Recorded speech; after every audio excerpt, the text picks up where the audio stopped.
yi kon ñoo ko gisandoo seeni leader a ngi ni taxaw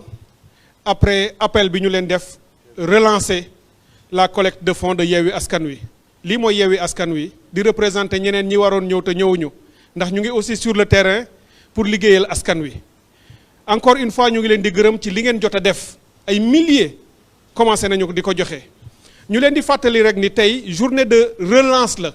mbir mi yemul tey rek gis nañu ni sénégalais yu bare jóg nañu bëgg a yónnee seen xaalis dafa fekk bu ñu bëri joxandoo yónneendoo léeg-léeg système bi dina am bëgg mu am difficulté pour mu jàll waaye bu mu tax ngeen découragé da ngeen di reprendre at te suba gannaaw suba fii ak un mois dañuy continuer jusqu'au 2 janvier dañuy continuer collecte bi pour mën a atteindre objectif yi nga xam ne moom la ñuy atteindre ñi nga xam ne mën nañu ko jaar ci Kopar Express bi mooy bi gën a simple itam parce que amul benn plafond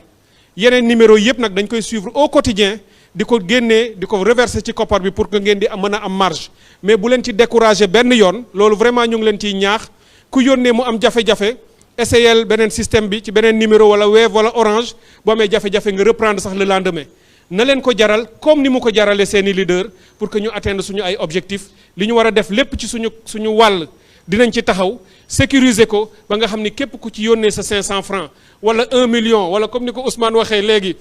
milliard am na fi ay parti yoo xam ne ak yoo xam ne mën nañu si dimbali ci loolu ak sénégalais boo xam ne am nga ko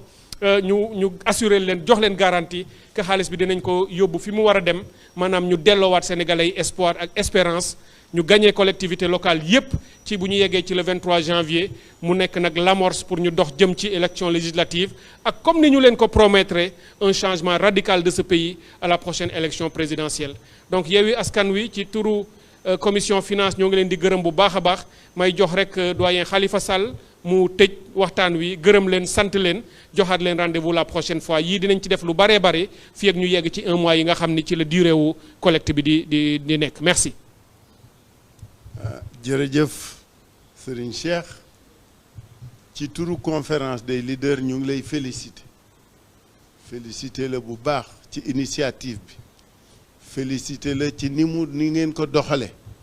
rafet na jekk na mais surtout jub na te leer na boole ci félicitation yooyu Déthié parce que Déthié lépp li nga xam ni moom la ñu nar jëfee li ngeen ñu fas yéene dooleele Déthié moo koy doxal moo ko yor ñu doon ñu jub ñu wóor ñu dëggu donc ma di leen féliciter bu baax ci turu conférence des leaders di gërëm di sant nag techniciens yëpp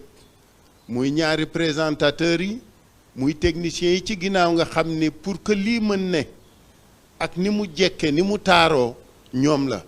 merci à vous tous pour cet excellent travail vraiment ñoo ngi leen di gërëm di leen sant di leen wax nag ci turu leader yi je crois que ku nekk ci ñoom expliqué na leen li nga xam ne mooy suñu yaakaar ak li ñuy xaar ci yéen mais ku nekk ci yéen wax na leen aussi li nga xam ne ñun moom la ñuy xaar ci ñun parce que looloo am solo Yewwi Askan Wi day jëriñ askan wi mais du ko jëriñoo Yewwi Askan Wi dafa bëgg askan wi jëlal boppam destinéem en main lii ngeen xam ne moom ngeen di def muy téeméer ak lépp lu seen xol ak seen man-man def dañu bëgg ngeen impliqué wu bokk fekke mais surtout ëllëgi si biir comme ni ma ko waxee sànq ngeen mën a laaj ay compte rek du nga fal nit ki naan ko lan nga liggéey noo def non li ngeen ci def bii pa muy plus di innovation majeure bu Yewwi Askan Wi mooy ñu wax leen ngeen ñëw bokk ci seen poos ak seen doole ak seen yéene ak seen mën-mën